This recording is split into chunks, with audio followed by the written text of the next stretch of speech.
rally is still on Saturday, but that might change. So, but if it does change, it will be announced on social media, on the radio show. They'll have announcements here in the front. Everyone will know. Okay. As of now, I'm not going to read the action alerts because they're not updated as of today because of the coronavirus. But as far as the convention as well, the convention is also being postponed because of the coronavirus. It cannot be April 15th to the 18th. I'll let Rev make the formal announcement about when it will be, but it's definitely happening this year. But it will not be happening April 15th to the 18th because it's too many people to try to handle, and we don't want anyone to get sick or anything happening, period. So that's the best thing that was decided by the top. And but everything, if you already went online and checked in and registered, then that's fine. You do not have to do that again. All of that is fine. And everything will transfer to what it will be. But just letting you know, and you can spread the word that the convention is going to be postponed this year. Okay? And Huddle, this will be the last Huddle until we let you all know. Okay? Those are my two announcements. And we're going to end early tonight too because it's just a dangerous time. And thank you for that prayer, Patrice, because we needed faith over fear, of course, but we also must be safe. Yeah. None of us are Superman. None of us can see who has what and whatever. So we have to be careful and protect ourselves and protect each other. Okay? So be smart and be safe. Thank you. Thank you. Our Black History Fact of the Day will be presented by Trayvon. Thank you. All right. I'm not used to having wireless mics here. So forgive me. It feels a little different. All right.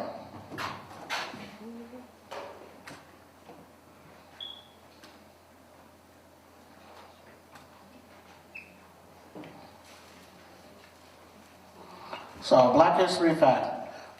Freedom's Journal, 1827 to 1829. That's an old newspaper. Freedom's Journal was the first African-American owned and operated newspaper in the United States. A weekly 4-column publication printed every Friday.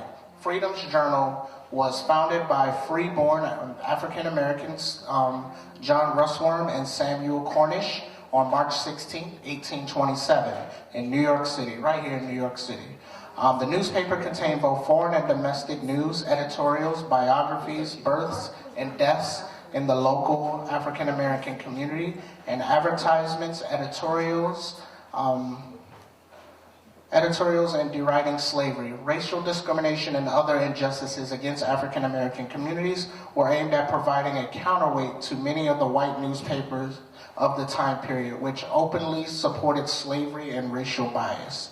Freedom's Journal was not born solely out of the perceived need to defend African Americans, much as a desire within the Black community to create a forum that would express their view and advocate for their causes.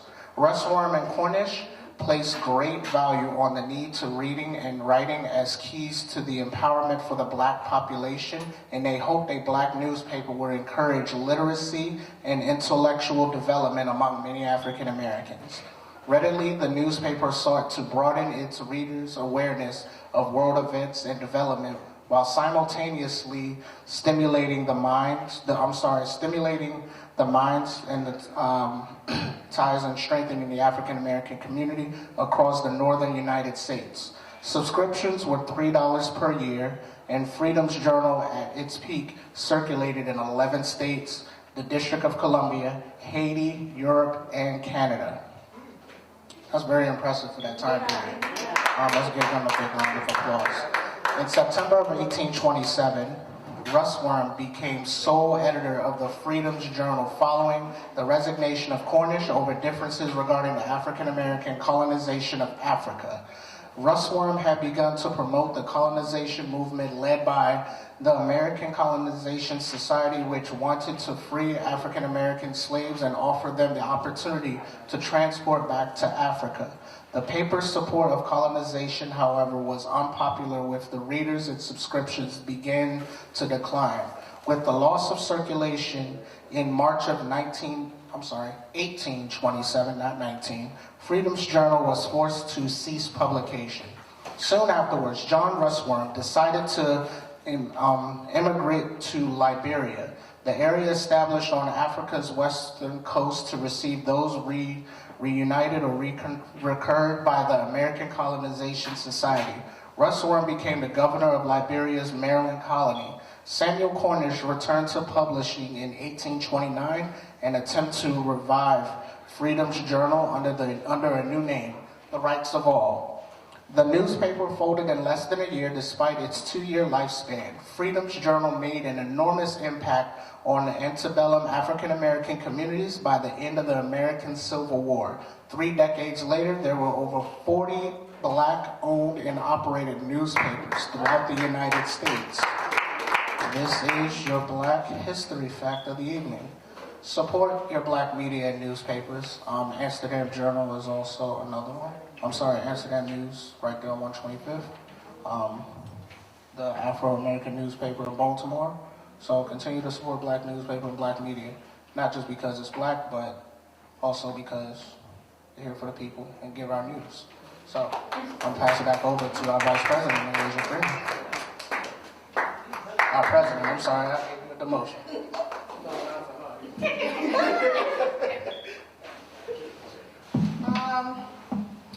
Memberships and text alerts will be read by Pinnacle, our Vice President.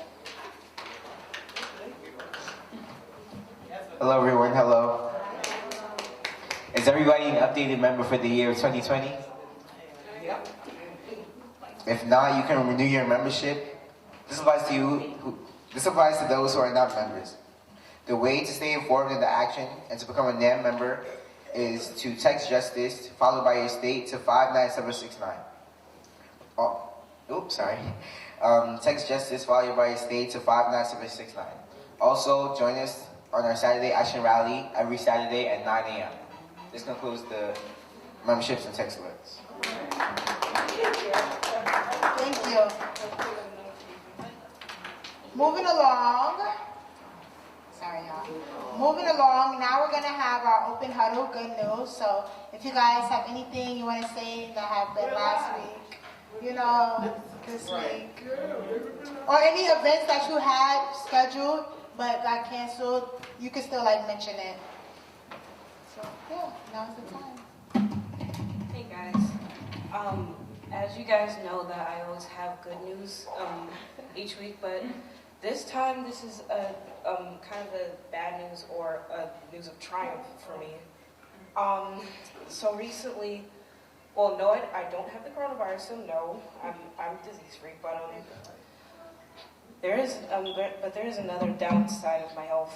I haven't told you guys this, but apparently I have sickle cell anemia, the full-blown disease, where apparently where it's supposedly making one of my blood cells shaped like a sickle, and it can cause blood clots. So I have a lowered immune system as a result of it. So if I do catch the coronavirus, it can spell very disaster for me, but I know that this is going to be a triumph because I know that I am a child of God and I'm going to keep my head up.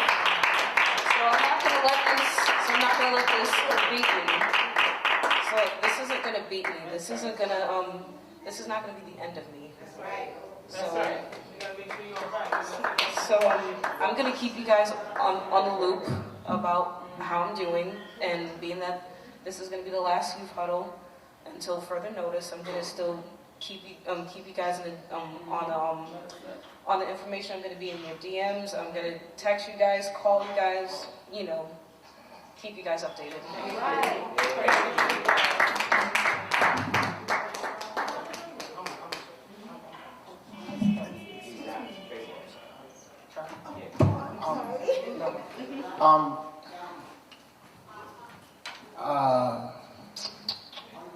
Ocean, thank you for sharing that. That takes a lot of courage to share that. I know you always have good news, and I thank you for participating, not just with Huddle, but with a lot of our events That takes a lot of courage for you to share that. A lot of people would not just get up here and do what you just did. So I definitely want to shout you out and, shout you out because that was dope. Thank you.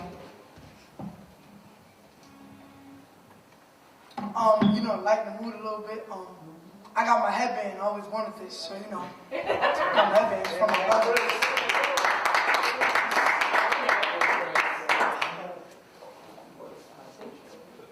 Hi, everybody. God bless everybody. On Thursday at the House of Justice, the U.S. Census staff came by to register anybody for the census who was willing and able. I was one of them, and I'm sharing that because obviously it's a very important requirement. But it was just so easy, it was just very, very easy, and I highly recommend anyone take the time to register online. So what was the good thing about it also, besides getting that done, I went to the mailbox that night, and there was a notice from the U.S. Census staff that is the census a requirement.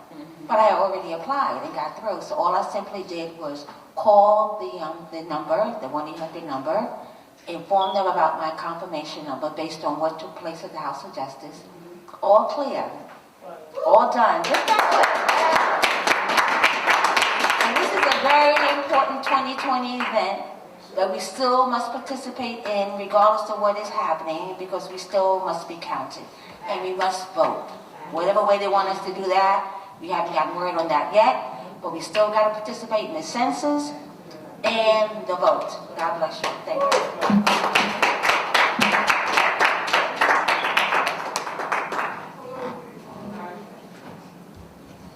Even though this event didn't happen, I still want to go to Malaysia's. What was it? I'm sorry.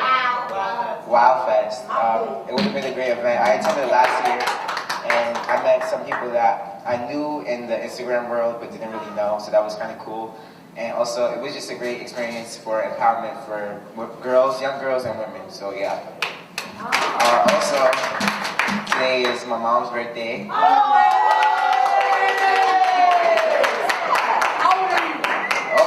Don't do that. So it's always been like something special for her because it's the 3rd month of the year and it's the 16th. So in the Bible, 3:16, that verse. Oh, that's right.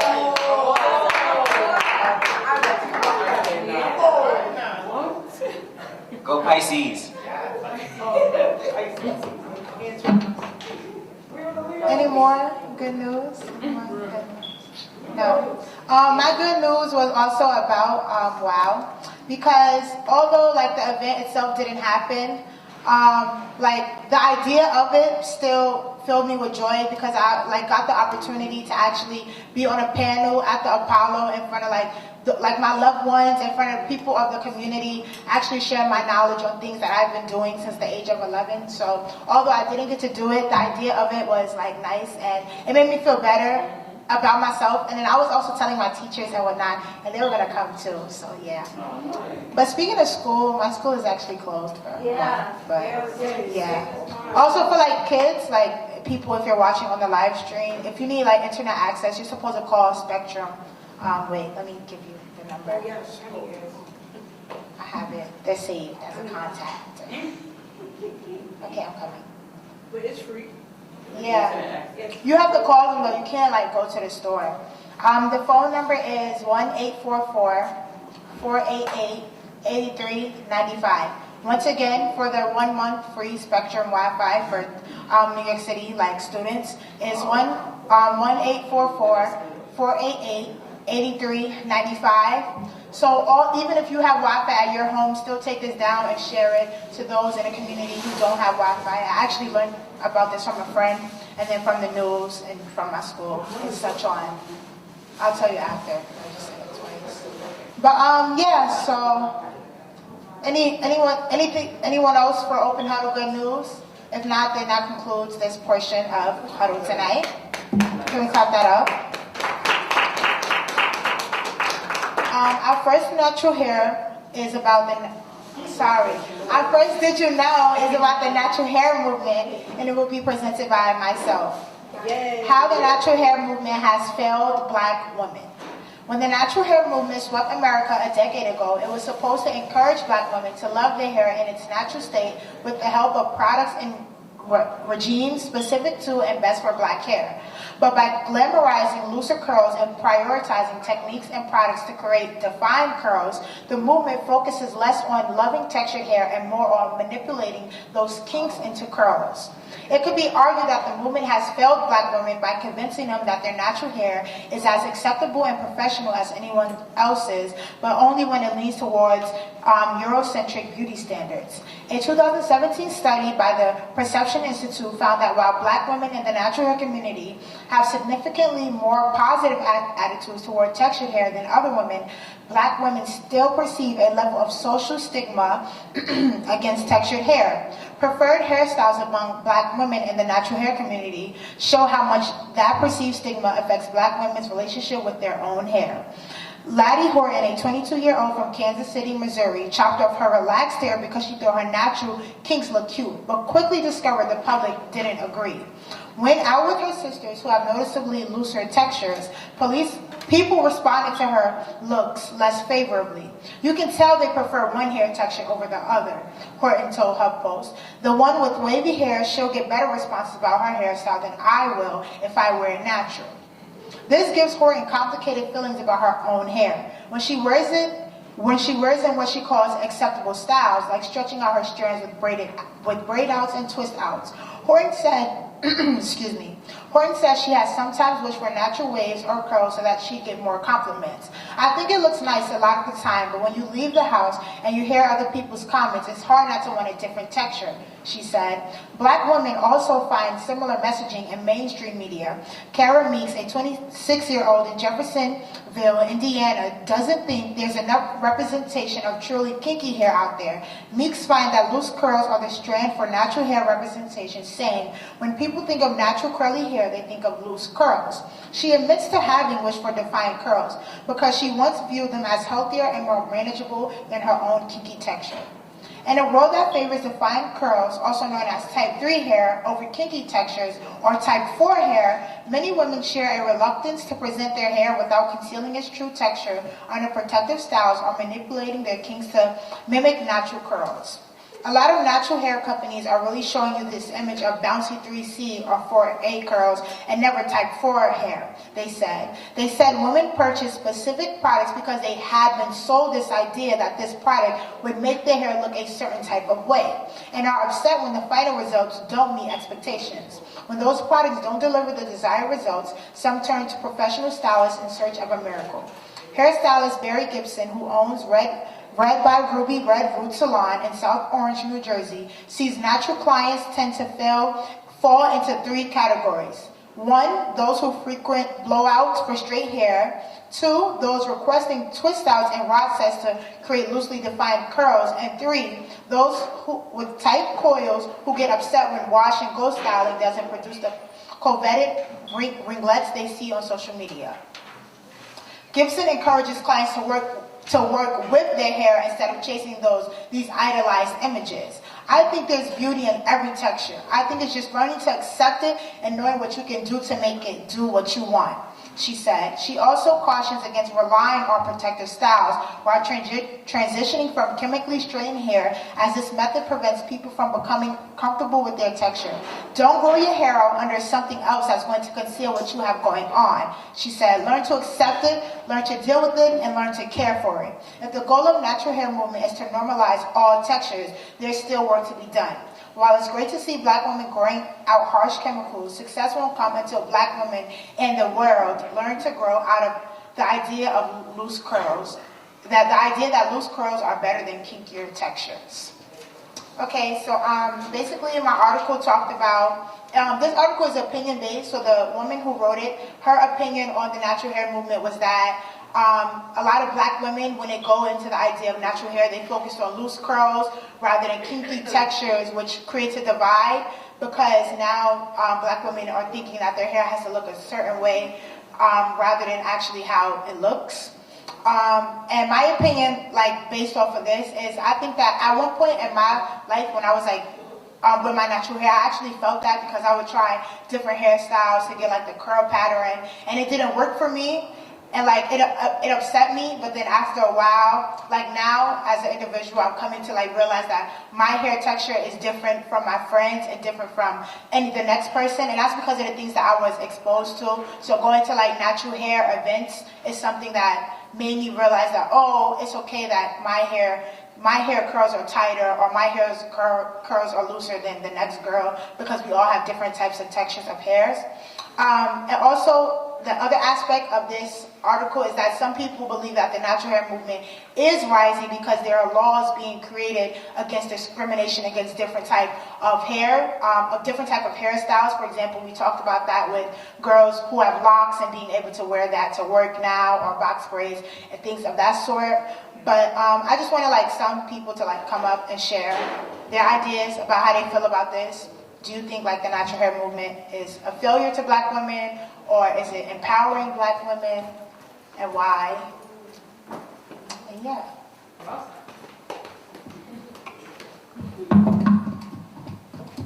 Okay, so I think so this is the article, I guess, an op-ed piece, it's a opinion piece.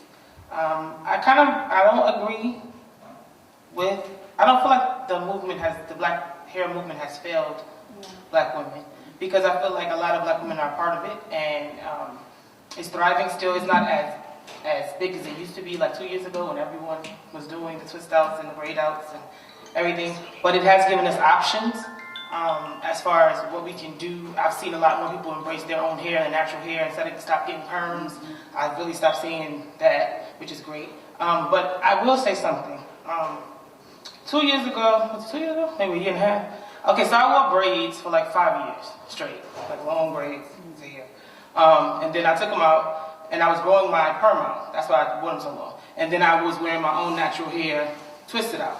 But I didn't like how it looked down, so I used to wear it up and like poofed in the front. So for like that, like 3 weeks, every day I went to like either a corporate event or like a dressy event. I got comments from people, and they were not white people; they were my own people. Usually black men, usually older black men, who felt that was not appropriate for the office, or they didn't think it was appropriate for a meeting, or they didn't think it was appropriate for a dressy occasion, or for me to represent who I was representing to go. And I was confused because they were woke black men, you would think, or they're this crowd, familiar, but it wasn't appropriate. It was not deemed appropriate, and I was encouraged to straighten my hair or get my hair done. And I was like, my hair is done. I got a twist done. And it was like, no, you need to go get your hair done.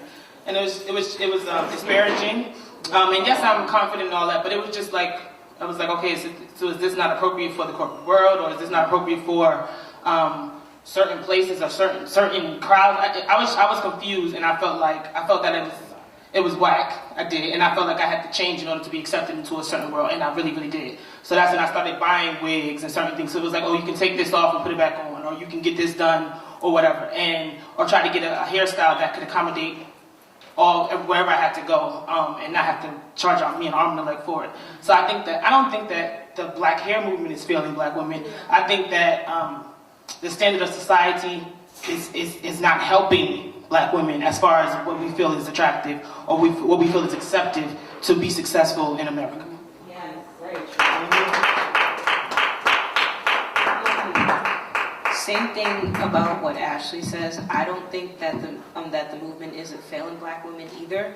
But what I also think that us ourselves is failing ourselves, because when I wear my natural hair, my family members always say that I'm nappy headed, but I'm like, huh? Like that kind of like hurts my feelings, because like I don't like wearing wigs all the time. I mean, yeah, like you guys see me like have crazy colored wigs because I like to express myself, but that's only like when I want to. But like when I wash my hair and like flatten it and stuff like that, people, my family members just like, oh, why don't you go get braided, or oh, you're so nappy headed. But I'm like, but afros in the 70s were accepted. Why aren't they not accepted now? So it's like that. I don't understand.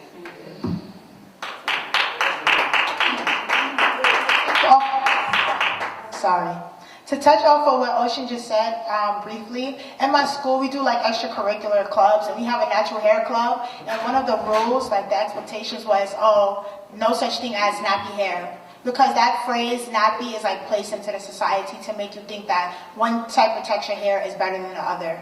So when a person says that to you, just tell them, oh, there's no such thing as nappy hair. And also another phrase, good hair, that's another one too that I don't really like. But yeah. Hi. God bless you all again. And this is a very personal issue to me on a different level. This natural hair movement, I'm not really familiar with it, but I've seen a couple of commercials about events that are advertised toward black women in particular, and for them to really enjoy their hair. And it's really a good thing. But when I was listening to the article being read, and then now hearing Sister A. Sharpton say what she went through, I copped a bad attitude. And I'm being for real about this, because this is a reflection of the slave mentality as far as I'm concerned. I'm very intense about that. And for these men that Sister A. Sharpton described, approaching her that way, totally unacceptable. But it's a reflection of, for lack of a better way of saying it, because I don't know any of those things, it's their slave mentality, miseducation, all the rest of that. So I've been through that, not as cold as what was done to her particularly. But I decided, working in the professional field, which is in education, and they definitely want to tell a teacher how she's supposed to be. They definitely want to tell an office where I worked at an insurance company. But I decided to cut my hair short because the perm broke my hair off. And at the time, even though the style is real popular now, having no edges was not popular in the late 60s. It was not popular. It really wasn't. So I'm looking at my chopped up, damaged hair, and what am I going to do? So I wore a wig for a while. And I also went to the beauty parlor. I don't know what you call it today, but you call it the beauty parlor when I was young. And I received treatment. And my hair grew. And then I said, no more perms, but how am I going to get to know my hair? Because I didn't know my hair from my youth. I always had the press hair, and that was the burning of the ears and the rest of that. But I was not doing a perm anymore because, I had been traumatized, really, by the damage that the perm did. So I decided to grow locks. And I grew them, and I liked them, but they get heavy. It was like, once it hit my shoulder, it was like, oh, wow, it looks nice, but this is kind of heavy. I don't want to grow them much longer. So I went to a short hairstyle again. But in the meantime, my journeys into employment was also changing up.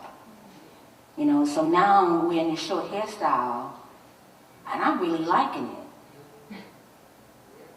it. And when I like something, I don't really care about other people's opinions. I'm really serious about that. I just, they commented, and I had some comments, but all right, that's your opinion, but I'm not going to take it on that I should start perming my hair or do anything else with it, other than my goal is to get to know my hair. And it's not an easy process. For me it wasn't. My hair broke off when I tried one way. I was really trying to comb it. I had to learn how to comb it gently, treat my hair gently. It was like a real journey that I stuck with. And then I remember one time I was growing locks. I'm sorry to keep the story so long, but I just want to give you an idea of what I decided I was going to go through anyway. So I cut the locks off, like I said, now I'm back to the short hair. And I'm getting to know my hair better, but I want locks again. And I applied for a job. Now I look stylish in my dress, but right now I don't want nobody to talk to me about them not liking my hairstyle, because I still am a presentable, intelligent woman, capable of getting this job that I'm going for. So I just came in with that. And I ended up getting a job that was a higher job with my hair just starting to grow locks. Now I'm evaluating, like, wow, I got this job, and I'm just starting to grow locks, and that's not a pretty look. But, but if a person grooms themselves otherwise, it seems to be able to translate really well. So, that kind of like got me thinking, it's like, so it's really obviously my understanding of my look and my acceptance of my look, and people are entitled to their opinions, but if my goal is to really get used to a look that I really like about, I'm not changing up. They will have to really adapt to the reality. I'm still qualified educationally and professionally, and I could do the job that obviously I'm going for. So that seemed to work for me, and it still works for me. And what I really want young people to do, want young women in particular who have the desire to use their natural hair, but again too, this is not for any of us to say we gotta wear, we could wear any hairstyle we want, any colors we want. This is what we choose to do. That's the reality of it. Handle it. So we have to learn not to be getting at each other because of what we choose to wear in terms of anything really. As long as it's nice and cool and presentable and clean, giving them props. Give each other props. So it's just unfortunate that this whole cycle of criticism is happening to the youth. That's what really kind of ticks me off. Like for me to be 68 and I went through it, now these youth here who are barely in their 20s and out of their teens, they're being bombarded the same way. So we got to learn, don't go for their hype. Don't go for their hype. Just stay as true to ourselves as we can and present ourselves in a way that we know is qualified, and stay strong in our goals to be more united unto ourselves first and to each other. And I thank you for taking the time to listen. I appreciate that.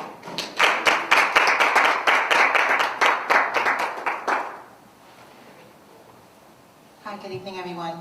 I've said this before on various different topics regarding natural hair, real hair. I've never been a big proponent of real hair, just for my personal usage.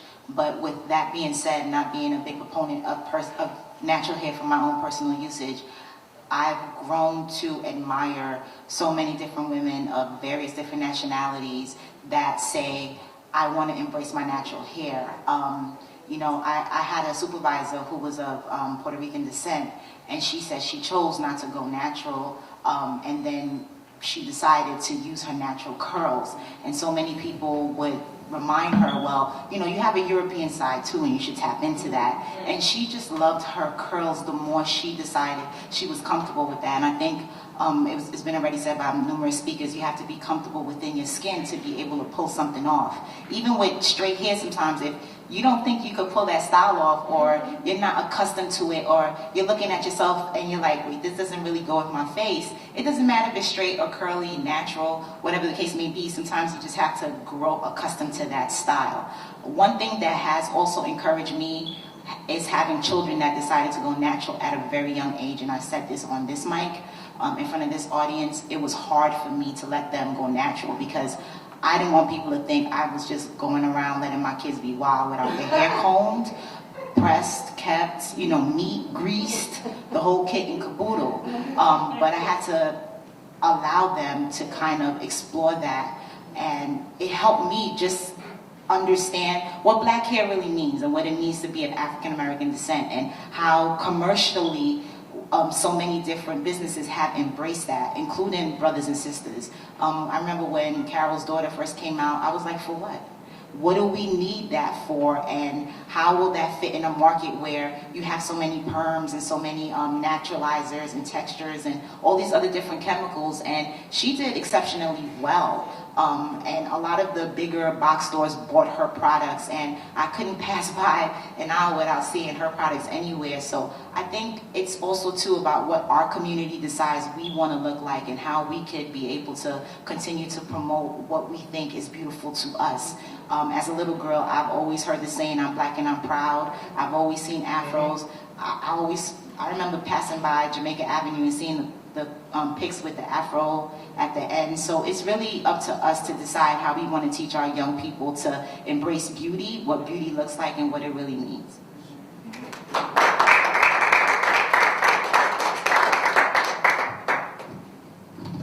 Okay. So first of all, I would like to say, Malaysia, your skin, your black skin, and your natural hair is beautiful.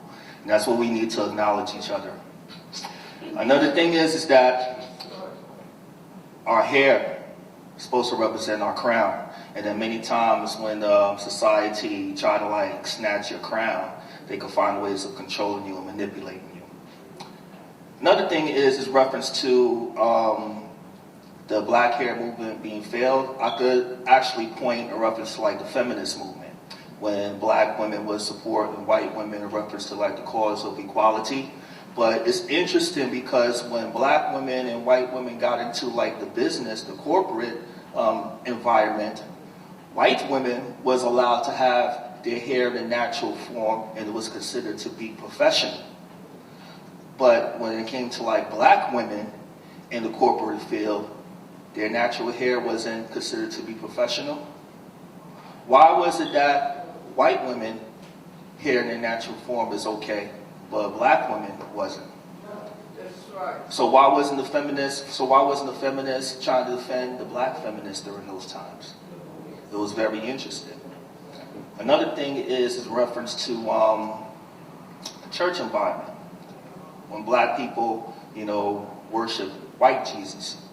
With the white hair, natural, with the silk hair and everything. That was kind of like brainwashed as well. I remember years ago, Ebony they almost went out of business because they put Ebony magazine, I think it was like in the 60s or 70s, they put Black Jesus on front of the magazine, and they almost went out of business. A lot of people was complaining, protesting. And you know who was protesting? It was mostly black people that was protesting against that. And it was sending like pictures, this is how Jesus is supposed to look. White Jesus with the long silk hair.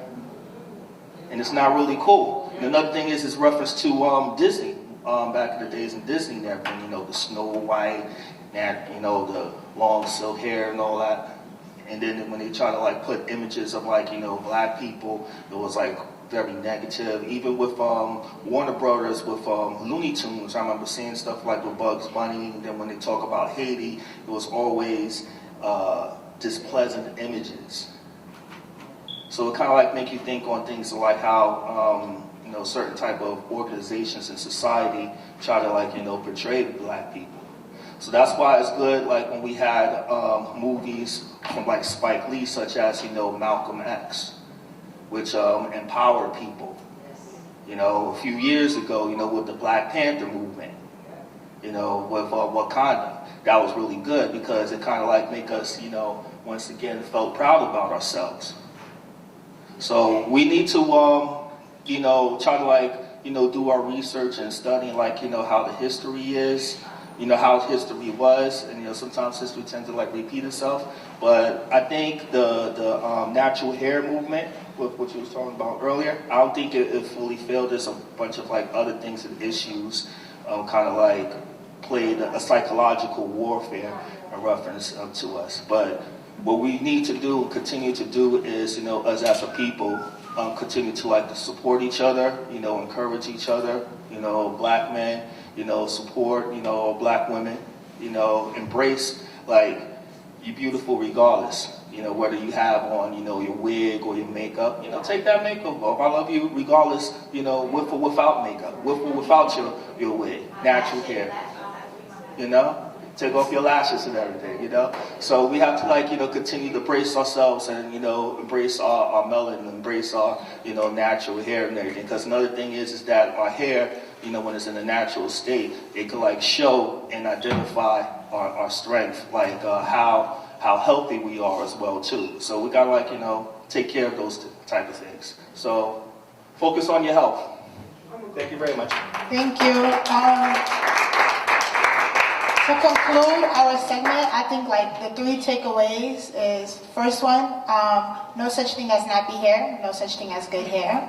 The second one is make sure to uplift one another and embrace your hair. So if that means, don't say, you need your hair done, or, you look nice today, I like how you changed your hairstyle, I like to see you do something new, things like that can change something real quick. And also, the last thing is get connected with your hair, study your hair, and get to know your hair. Thank you, and that concludes my Did You Know segment. Our next one will be presented by Patrice, and it's entitled Black Woman Slammed and Choked by Miami Police.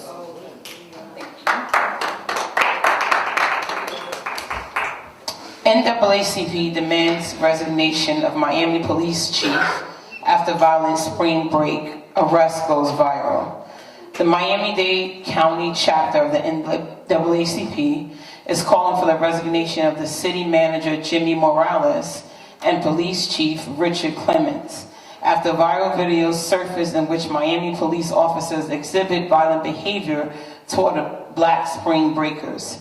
According to the Miami News Times and the Miami Herald, police were filmed beating a woman's head into the street, tackling and punching other patrons, shooting someone on Ocean Drive, an ugly brawl outside of a South Beach bar on Wednesday. Once the videos began to circulate online, the NAACP was one of the several local organizations that got wind of the officers' alleged misconduct and jumped into action. What I saw there was a blatant disregard and disrespect for the visitors, black visitors, on the beach, and somehow it appeared to me that they had approval to do so. Reuben Roberts, chairman of the Miami-Dade NAACP, told WPLG. The NAACP's list of demands include the resignations of Morales and Clements, which were the officers, the establishment of a civilian oversight panel, the development of new police training program, and a ban of the use of excessive force by police officers. So everyone's familiar with the article, the situation in Miami? So my question to you guys is, do we think the NAACP demands are excessive, or are they right on point? Come up and let me know your thoughts, please. And why? Do we think the NAACP demands are excessive, or are they right on point? And I'll read the demands one more time so you'll know what they are. The NAACP demands are to include the resignations of Morales and Clements, the two officers involved in the brawl, the establishment of a civilian oversight panel, the development of new police training program, and a ban on the use of excessive force by police officers. I say that they're right on point because this isn't the first time that we're dealing with police brutality in the nation, because you have like cases, I can say it. Yeah, there is cases like as far as like Eric Gardner, and we just talked about this last Youth Huddle about excessive force, about with the man and with the marijuana. So yeah, I believe that they're on point. That we should get better training for the police officers to not use excessive force and how to deal with this carefully and much more sensibility. So yeah.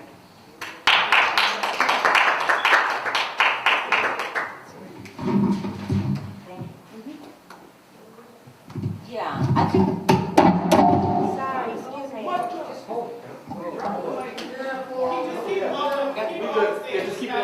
Yeah. Just hold it.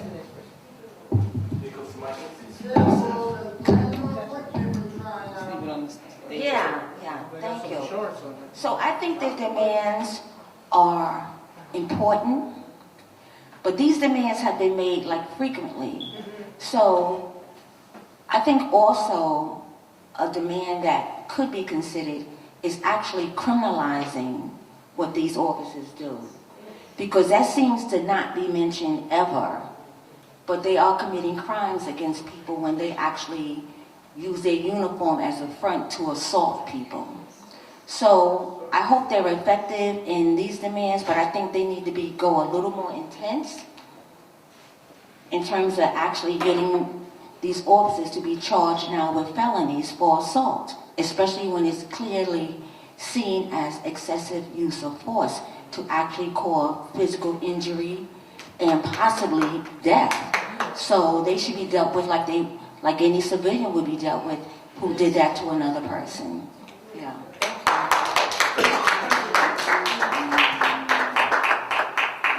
All right, everyone, I promise I will not be long-winded. So this is going to be real brief and simple. All right, so Demands are on point, but, I'm not so concerned about the demands. Actually, demands are great, but I think the follow-through with this is the most important thing. Whether you're in Florida, our NAN chapters in Florida, the NAACP, we need to push to support them to ensure that these demands are met with some friction if the demands are not met. So I kind of leave it at that. We can all kind of brainstorm as a community on how we're going to address these issues and get them done. But action, follow-up, the follow-up is more important than the action, because we can talk about different things and rallying and all that good stuff, but it means nothing if there's no follow-up. So we look to support our brothers and sisters in the great state of Florida and the city of Miami, more ways than one. I'm not sure exactly how we're going to do that, but we're smart people, and I'm sure we can come up with some stuff. Thank you. Thank you. The last two people are right on point, but I'm going to add a third thing, because I agree. There should be definitely, these people are right on point in the NAACP. I'd like to bring the U.S. State's Attorney General. I hope he will be called and he will address this. When we had problems back when in the 70s, Robert Kennedy had to be called to make people do the right thing in their states. I think right now the U.S. Attorney General must be involved in this. He must be called and call down there and speak to the person that's running the police department. Like I said, it all starts with the head. If the head's no good, then the body is definitely not going to be any good. The police officers have to be reprimanded. They have committed a crime, and they should be brought to, should be fired personally. But I hope that the U.S. Attorney General will also be brought in on this. I think that when that's done, that everybody else will fall in line. Thank you.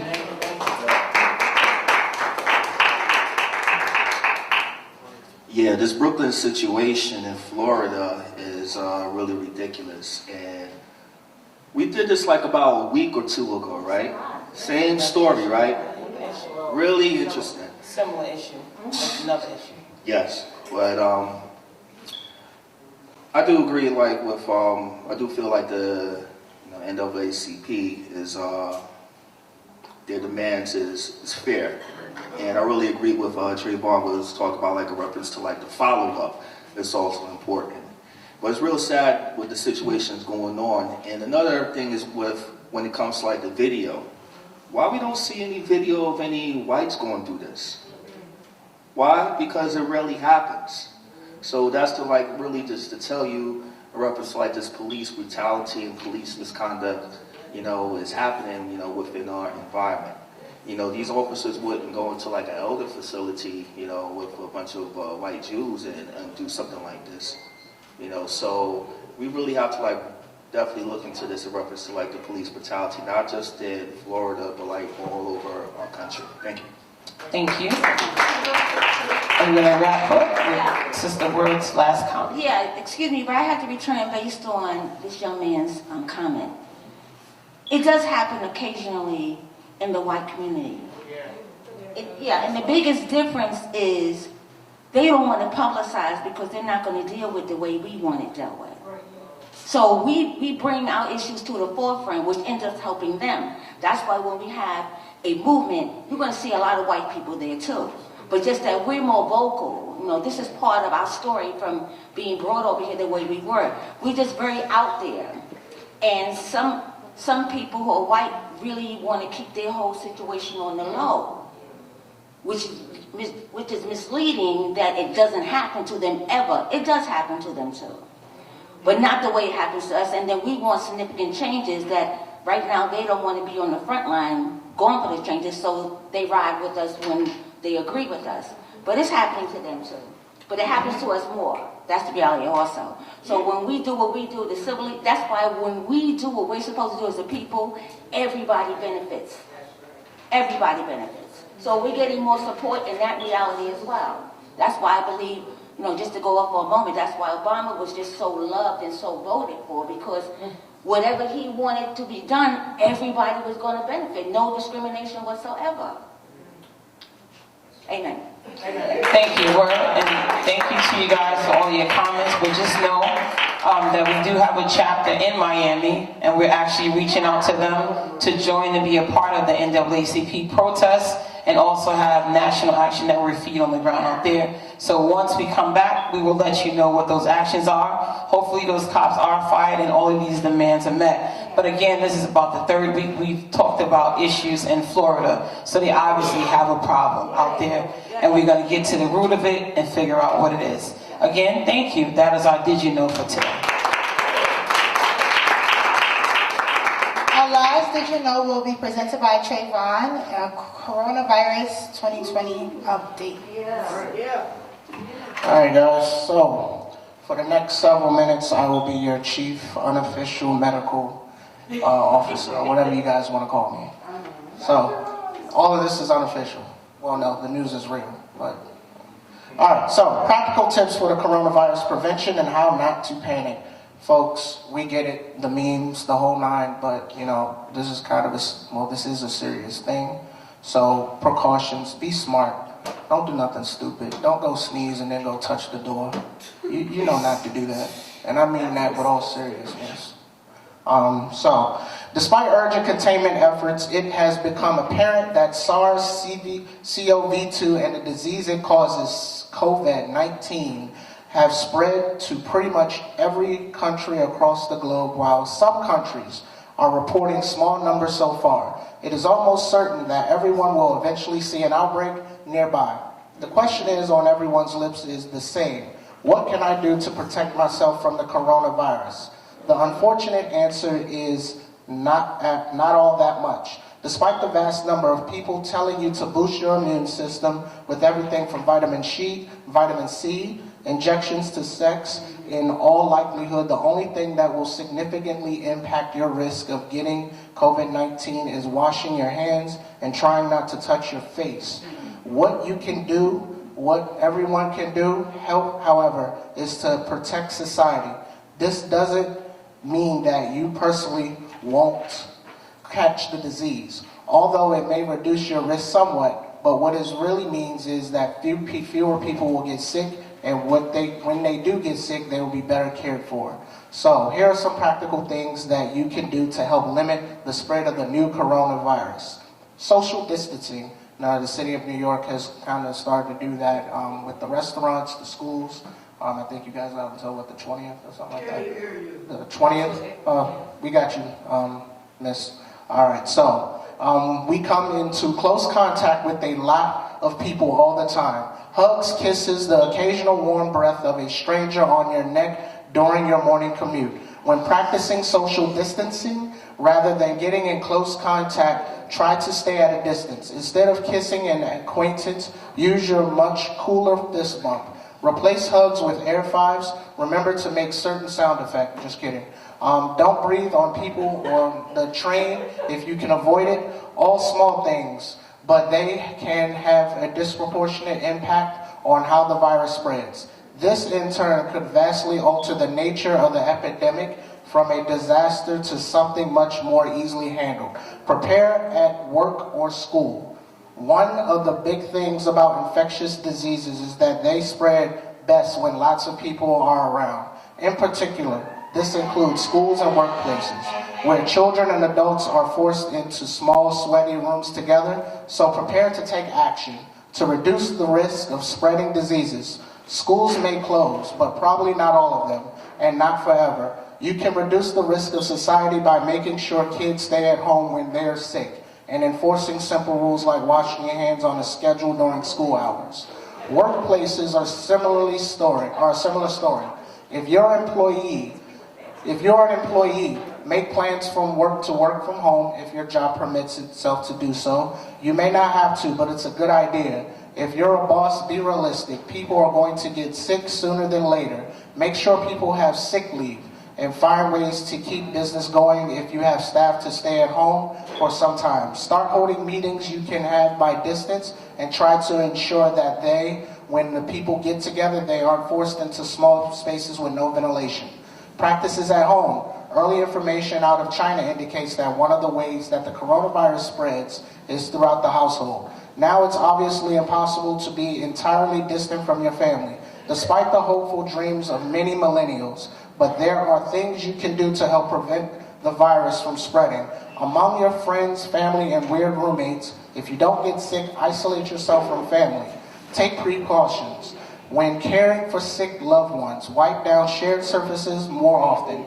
Try not to let your kids stick their hands directly into your mouth quite so often. Wash your hands. Don't touch your face, sneeze, and cough responsibly in your elbow or anywhere from your hands and face. Just not in your hands and face. I know, I already said this, but it's worth saying it again. Wash your hands, wash your hands, wash your hands. Not touching your face and avoiding coughing on everyone else or some of the main ways that can help lower your risk of infection and protect everyone as well. Stay safe. Overall, do not panic, don't panic, but don't disregard the news entirely either. There are some reasonable, straightforward steps that we can all take to help reduce the burden of health services in the weeks ahead. It is also important to remember not to blame people when they do spread the disease. There is no magic bullet against a virus like this, and even the best precautions will only reduce the risk. It won't completely keep them away. Apportionately blame may feel good, but ultimately it will only make infection control harder as people try to hide their symptoms from ravening masses. Stay safe, and remember, we are all in this together. All right. Do you guys have any questions or concerns about, tips or ways to kind of, help minimize this? I have a question. Yes, ma'am. The latest report I heard was the recommendation is to eliminate crowds over 50. 10 now. I heard you say that when I walked in. 10? So about a couple hours ago, President Trump, Vice President Pence, and some officials from the CDC recommended that crowds no more than 10 for a certain period of time be limited to 10 and under. I know in New York City, I think it's starting tomorrow morning at 9 a.m., like restaurants, movie theaters, things like that will close. You can, however, still do takeout or do drive-through, but you can't go in and sit down or, none of that stuff is going to be happening. You can't sit down at Starbucks. I mean, I wouldn't do that anyway, but, I would. Not after they Oh, yeah. Any other question? Okay, go ahead, John. I just noticed that Minister Marshall, Stephen Marshall, just walked in. He's the co-liaison to the president, but he also works at Harvard Hospital. So I wanted him to share a few words because he's in the hospital with what's going on, but he's also a minister, so he can restore our faith in the Lord. So I came here tonight for a purpose, unannounced. I never called actually anybody, other leaders that doesn't know I was coming. But I think what we're doing tonight is more imperative than what the government is doing. We are still providing service. And so we often use the hashtag service is power, and I think we exemplify that tonight. We must also count the fact that we have an obligation to our community beyond just what the government has offered us, the hysteria that people are going based on the fact that fear is the easiest thing to do. And so I don't want to talk about the spiritual content of it. I want to talk about the service part of it. And so I want to encourage all of us that are here and tonight, and those who we will speak to broad beyond the four walls of this place, is that service is still a necessity. How can we best serve our community during a crisis? The fact of the matter is that we have a demographic of people, and when I say demographic, I'm specifically talking about those who are of the elderly persuasion. And so we want to make sure that those who live near us are getting the best advice and service from what we're sharing tonight. It doesn't do us any good if we all know what to do and those around us don't. And so I would hope that this forum is an information-based, education-based forum that we can go out to the neighborhood in which we live to make sure that people understand what's going on. And so from a healthcare perspective, the evolution of the coronavirus is ongoing. Every 15 to 30 minutes we get new information that we have to now foster into the information we got prior. It doesn't help us for those of us that are of age, 60, 70, 80 years above, to retain that knowledge. So we depend on those in the youth huddle to make sure that that information is present. And so I would encourage you to not only gather like this, but to get information that is valuable, that is not based on hysteria. And so we all tell people to wash our hands, cover our mouths with masks, but the obvious is that we also need to make sure that the elderly are able to do that with our assistance. All right, there's many people. My father is 88 years old, right? He's an 88-year-old man that still travels and does things on his own. But that's not the case for all of our people, right? I'll give you a zip code, 11233, right? Or 10039. That represents more than just a zip code, represents a demographic of people that don't have services, period. And so that's the real deal of it.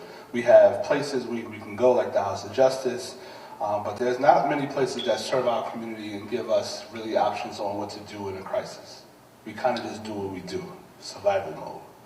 I don't think we're in a place where survival mode is going to be sufficient. Therefore, those of us that are getting information, such as a forum like this, or a Saturday Action Rally, where our president and founder give us information from places where we're not privy to, we must take that information to the community. And so we're doing all we can do here to make sure that we can give quality information, but it's going to take much more than that. And so I'm proposing something that the National Action Network could do that I'm not privy to talk about because it's not approved. But let's talk about the school system, right? And so the mayor and the chancellor has already proposed that school lunch will be provided to those who qualify for it. What about those who don't? It's a problem for me. If you live in a two-parent home, or you're a two-parent home with a parent, or if you're a two-parent with a child, more than likely you don't qualify for free lunch. It's an issue.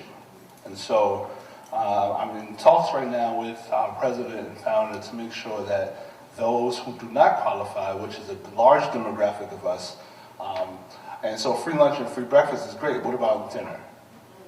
And so my proposal to the House of Justice, and so we want to make sure that we can kind of serve our community on a scale where we can handle it. Number two, they're talking about telecommunication education. What does that mean? That those that live in demographics like the 10339 and 11233, which is Brownsville, Brooklyn, to say two, we are still challenged with the digital divide. So we're going to do tele education with people that don't have computers or internet. What does that mean for our people? And so many of our children, including my daughter, is celebrating the fact that school may be canceled for the whole year. But what does that mean? We already doubled under the education gap as far as reading and mathematics. And so this has to be a holistic approach. And so we could, and my faith is unbothered, right? If any of you follow me on social media, I've been talking all day about my faith and everything that's canceled except my faith. Right. What does that do for those who do not have that kind of faith? And so some of us are rooted in our faith. Reverend Sharpton preached yesterday in Brooklyn at his home church, Bethany Baptist, that what are you afraid of? Some of us are afraid. So for the remnant of us that are faith-rooted and we're unbothered, I don't have a mask on or gloves. And where I work besides the National Action Network has provided me with that. I do not choose to live my life that way. Simply because his promise told us that he will provide all our needs. And so for those of us that don't believe or don't have the strength to believe, which you are not wrong to not believe that, we must give them an alternative. And so their plans are in place that, again, I'm not privy to talk about, but there's a plan that the National Action Network has, or in the works of really formulating, that our people, beyond the reach of the four walls of the House of Justice, can actually tangibly benefit from. And so the three things that we talked about is health and safety, education, because again, we have a technology lab here. We already identified that the folks in our community, from 155th Street all the way down to 110th Street, we do not have what the mayor assumes that we have. So it's easy to say, well, Google's going to give us 4,500 laptops or 4,500 tablets. What does that mean for those that can't access internet? I would say more than 40% of people in Harlem don't have cable because we use alternative communications like Fire Stick and other alternatives. We do not have the capability to learn. What does that do to our children in 3 months? We're already behind, right? So if the average Black or Latino child in Harlem, Brooklyn, and South Bronx are already reading below 4th grade level, and if they're in the 7th grade, what does that do for us if we lose 3 months of school? They're going to go backwards. Not only that, but while we're already in school from September, how many after-school programs and tutoring programs have been cut? So we're here, and people below 96th Street is where my brother is right there.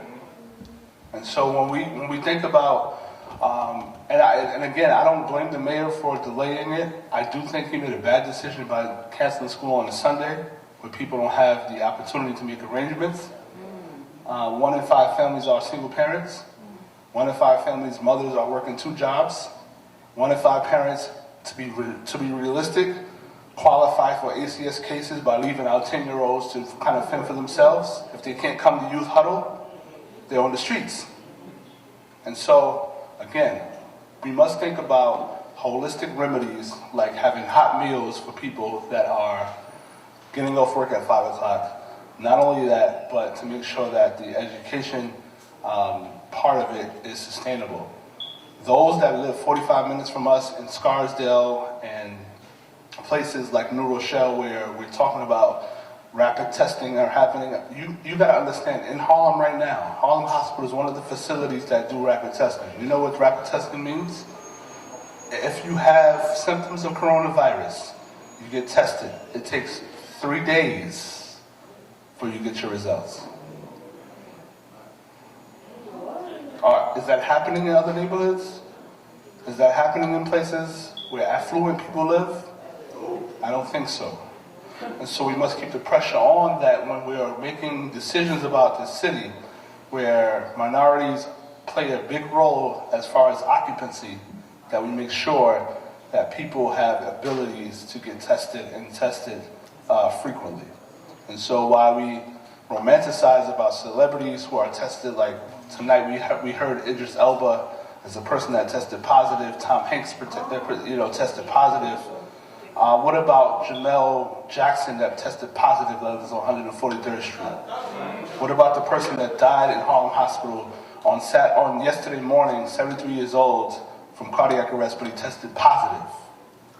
Those 73 years old. What about the newborn baby that was born last Thursday that tested positive at birth? And so I don't know if our story is being really asserted to the greater good of the whole situation. And so we know that during crisis mode, our community has been less represented in the conversation, but as Reverend Sharpton has projected to us, we are already behind as far as representation in healthcare. And so while we think Affordable Care Act and those insurance companies are on the forefront, some of us will wake up out of ICU if we survive with astronomical bills that we can't afford. And so while we may survive Corona, what happens to the economics that Corona has imposed on us? And so there's several layers to why it's important for us to have the conversation. There's several layers that we don't cancel the Youth Huddle. There's several layers to the fact and the significance that we don't cancel these open forums so people can speak freely about the anxiety that's going on in our community. And so, again, I came by here, I'm working right now, but I came by here for a purpose. I didn't come here to speak, but as God would have it, I came at a time where we need to have a conversation. And so I would behoove all of us to make sure that we do our research. But the basis of our organization, the basis of our whole purpose is service. And so again, there's some service ideas that are going to be formulated, and hopefully we can get the resources to make sure that the Harlem community and those who come to the House of Justice for Refuge is served. Because where the government has failed us, there's always been the House of Justice. God bless you.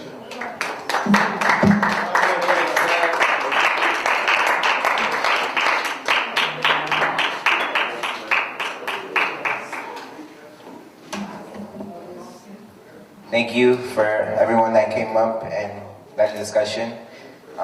This now concludes Huddle. And remember, please, no touching. This is the new, how you greet people, the elbow.